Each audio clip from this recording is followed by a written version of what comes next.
PSM Mania. Skuad PSM Makassar dipastikan bakal ditinggal Bernardo Tavares dalam waktu dekat ini.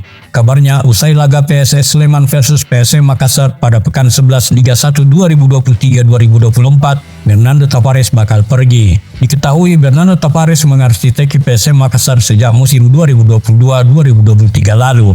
Ia didatangkan dengan harapan mengangkat performa PSM Makassar yang sempat terpuruk pada musim 2021-2022. Saat itu PSM Makassar berkutat di papan bawah, bahkan berjuang menghindari degradasi di akhir-akhir musim. Tentu sebuah keputusan tepat manajemen PSM Makassar mendatangkan Bernardo Tavares sebagai pelatih kepala. Pasalnya, berkat tangan dingin Bernardo Tavares, skuad PSM Makassar menjelma menjadi kekuatan yang diperhitungkan. Padahal di musim 2022-2023, skuad PSM Makassar terbilang biasa-biasa saja. Bahkan PSM Makassar banyak memakai pemain muda jebolan akademi hingga pemain Liga 2. Alhasil, muncullah nama-nama seperti Zaki Ashraf, Ananda Rehan, Ramadan Sananta, Akbar Tanjung, hingga Agung Manan yang menjadi andalan. Di bawah kendali Bernardo Tavares, PSM Makassar mencatatkan sejumlah rekor epik, yakni sebagai tim Indonesia pertama yang melaju hingga partai final zona ASEAN AFC Cup. Tak hanya itu, kuasa gelar kompetisi resmi PSM Makassar selama 23 tahun akhirnya tuntas di tangan Bernardo Tavares. Tim PSM Makassar menjuarai Liga 1 2022-2023 bermodalkan skuad pas-pasan. Tercatat musim lalu PSM Makassar hanya 3 kali mengalami kekalahan sepanjang musim. Bernardo Tavares pun mendapat perpanjangan kontrak hingga 2026. Memasuki musim kedua di PSM Makassar tentu bukan menjadi hal yang mudah bagi Bernardo Tavares. Di awal kompetisi Liga 1 2023-2024, PSM Makassar tak bermain stabil. 2 kekalahan sudah dialami di markas sendiri, hingga membuat PSM Makassar saat ini bertengger di posisi ke-10 klasemen Liga 1 2023-2024. Bernardo Tavares mengakui jika musim ini berbeda dengan musim lalu. Musim lalu adalah keajaiban dan sekarang kita butuh kerja lebih keras lagi, ucapnya beberapa waktu lalu. Memasuki pekan 11 Liga 1, PSM Makassar akan bertandang ke markas PSS Sleman pada Minggu 3 September 2023. Musim lalu PSM Makassar sukses menang 2-0 di markas PSS Sleman, capaian yang tentunya ingin diraih Bernardo Tavares bersama anak asuhnya. Kemenangan di markas PSS Sleman nantinya tentu akan menjadi hadiah terbaik bagi Bernardo Tavares.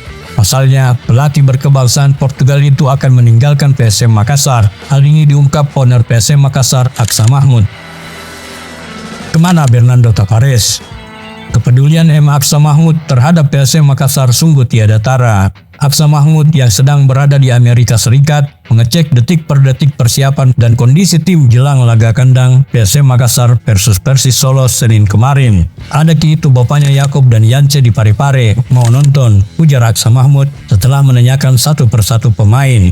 Sebelumnya, pada sekitar pukul 13.00 waktu Indonesia Tengah atau sekitar jam 1 tengah malam di Amerika, Aksa Mahmud menelpon manajer PSM Makassar, Muhammad Nur Fajrin. Tavares itu mau ke Portugal, siapkan tiketnya, ujar Aksa Mahmud ke Fajrin, sapaan alumnus Fakultas Hukum Unhas tersebut. Diketahui Bernardo Tavares izin ke Portugal bertepatan dengan jeda kompetisi lantaran adanya agenda FIFA Matchday dan kualifikasi Piala Asia U23 2023. Usai laga kontra PSS Sleman, skuad PSM Makassar akan diliburkan. Pertandingan terdekat PSM Makassar baru akan berlangsung 15 September mendatang. Wakil Ketua MPR RI 2009-2014 itu juga menelpon Direktur Keuangan PSM Makassar, Raffi Udin Rasak, dan Direktur Komersil Danang Pranomo. Bapak hanya tidur sekitar 4 jam. Sebelum tidur beliau menelpon menanyakan PSM. Pas bangun juga langsung menelpon mempertanyakan kondisi terkini para pemain PSM. Jelas Nur Fajrin. Pemain masih keliling di pinggir lapangan menyapa supporter ketika Aksa Mahmud menelpon lagi dari Amerika pada pukul 22.01 waktu Indonesia Tengah. Alhamdulillah Tuhan menolong kita, ya Allah banyak peluang kita, kata Aksa Mahmud. Itu tadi peluang Yakob, peluang Adilson, dan yang terakhir masuk itu Andi Harjito, kata Aksa Mahmud menambahkan. Meski tak cetak gol, Aksa Mahmud memuji Adilson Silva. Menurutnya, kepercayaan diri Adilson Silva semakin tinggi dan naluri cetak golnya kian ajib. Tendangan Adilson Silva dari luar kotak penalti di babak pertama menggetarkan gawang Persis Solo. Alhamdulillah, Adilson semakin baik dan percaya diri, dan dia tidak pernah berhenti bergerak, kata Aksa Mahmud. Beberapa kali Adilson mengancam gawang Laskar Sambar nyawa hingga terpaksa bajunya ditarik di pinggir garis penalti. Pelanggaran terhadap Adilson inilah yang berbuat tendangan bebas yang menciptakan kemelut di depan gawang dan Kenzo Nambu sukses mencetak gol kelimanya.